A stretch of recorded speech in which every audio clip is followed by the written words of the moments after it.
versets 21 à 23. C'est une lecture qui va certainement nous éclairer.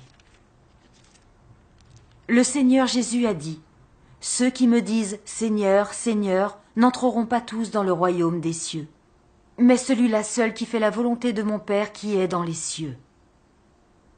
Plusieurs me diront en ce jour-là, « Seigneur, Seigneur, n'avons-nous pas prophétisé par ton nom?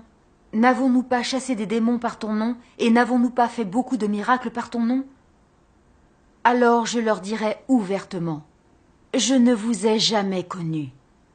Retirez-vous de moi, vous qui commettez l'iniquité. » À travers les paroles du Seigneur Jésus, nous voyons que le Seigneur Jésus a dit, « Mais celui-là seul qui fait la volonté de mon Père qui est dans les cieux. » Il n'a pas dit que tous ceux qui sont fidèles au nom du Seigneur Jésus et œuvrent dur pour le Seigneur seront récompensés et entreront dans le royaume des cieux. Oui, c'est un fait, n'est-ce pas? C'est vrai.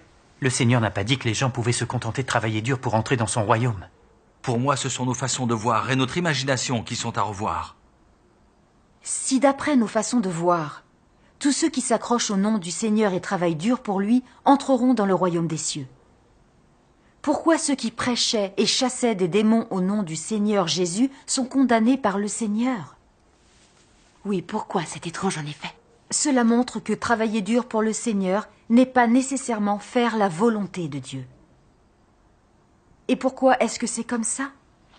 Oui, je me demande pourquoi.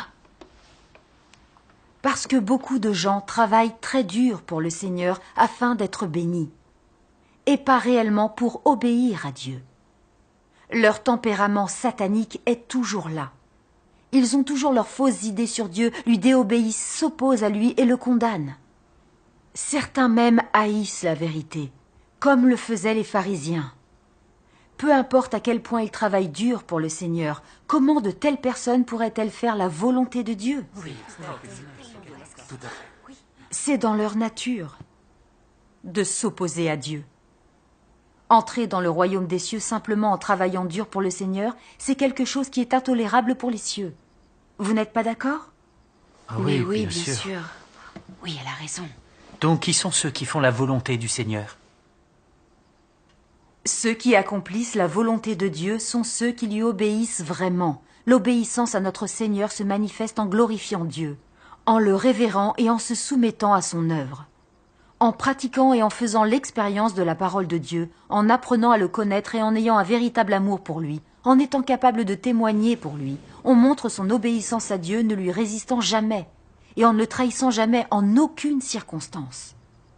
Ceux qui réussissent à faire ça sont ceux qui accomplissent la volonté de Dieu. C'est vrai ça. C'est l'attitude que nous devrions tous adopter. Oui, c'est vrai. Nous avons vu beaucoup de croyants travailler dur et faire de grands sacrifices pour le Seigneur. Ça arrive très souvent. Mais ils font ça pour être récompensés, entrer dans le royaume des cieux et être richement bénis. Et pas pour aimer Dieu et lui obéir. Une telle dévotion n'est rien de plus qu'un moyen de faire une sorte de marché avec Dieu. De plus, bien qu'ils travaillent dur pour Dieu, beaucoup ne pratiquent pas la vérité, ils ne glorifient pas le Seigneur et ne rendent pas témoignage de Dieu. Au lieu de ça, ils s'érigent souvent en idoles et poussent d'autres à les adorer et à les suivre. Toutes leurs actions ont pour but de préserver leur statut et leurs revenus. Est-ce que ces personnes obéissent à Dieu et pratiquent sa parole? Sont-elles des personnes qui accomplissent la volonté de Dieu? Alors là, Non, pas en du aucune tout. façon. En effet, ces personnes disent qu'elles servent Dieu, mais elles s'opposent à lui telles des pharisiens hypocrites. On peut dire qu'elles font partie des malfaiteurs.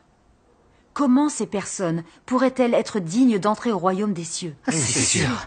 Vous Non, êtes elles n'en d'accord, sont pas non? dignes. Nous pouvons voir que ceux qui semblent œuvrer dur pour le Seigneur ne mettent pourtant jamais en pratique la vérité. Ils ne glorifient pas Dieu et ne témoignent pas de lui, par amour ni pour faire sa volonté. De telles personnes, quoi qu'elles en disent, ne font pas la volonté de Dieu. Elles travaillent dur pour le Seigneur afin de recevoir ses bénédictions et entrer au royaume des cieux. Cependant, il n'y a aucun changement dans leur tempérament de vie, et elles s'opposent toujours à Dieu. Comme le faisaient les pharisiens, elles font semblant d'être justes et finalement, elles seront maudites par Dieu. C'est sûr. Chers frères et sœurs, lisons maintenant un passage de la parole de Dieu Tout-Puissant. D'accord. Dieu Tout-Puissant dit: Je décide de la destination de chaque homme, non en fonction de l'âge, de l'ancienneté, du degré de souffrance, et pas du tout du degré de pitié qu'il sollicite, mais plutôt selon qu'il possède ou non la vérité. Il n'y a pas d'autre alternative. Vous devez vous rendre compte que tous ceux qui ne font pas la volonté de Dieu seront punis. Ceci ne peut être changé par aucun homme. Par conséquent, tous ceux qui sont punis le sont par la justice de Dieu et comme rétribution pour leurs actes méchants. Dieu Tout-Puissant l'exprime très clairement.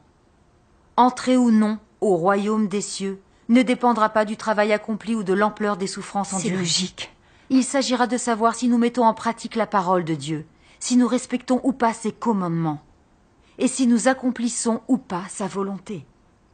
Voilà les critères et les principes de l'entrée au royaume des cieux. Oui, c'est très clair. Oui. Et pourtant, il y en a qui s'accrochent aveuglément aux paroles de Paul. J'ai combattu le bon combat. J'ai achevé la course. J'ai gardé la foi. Désormais, la couronne de justice m'est réservée. Ils prennent les idées erronées de Paul comme la base théorique pour entrer au royaume des cieux. Alors, quelles que soient les souffrances endurées ou leurs sacrifices, ces personnes ne peuvent recevoir l'approbation de Dieu. Et encore moins entrer dans le royaume des cieux. Évidemment. Nous avons de la chance d'avoir entendu ça aujourd'hui, sinon nous n'aurions pas pu y entrer. Oui, c'est tout à C'est fait vrai. l'absolue vérité, elle a tout à fait Cela fait raison. des années que je prêche. Et pourtant, je n'avais pas compris ce que signifiait faire la volonté du Père Céleste. Tout ce que je savais faire, c'était travailler dur et me dévouer au Seigneur. Je ne cherchais pas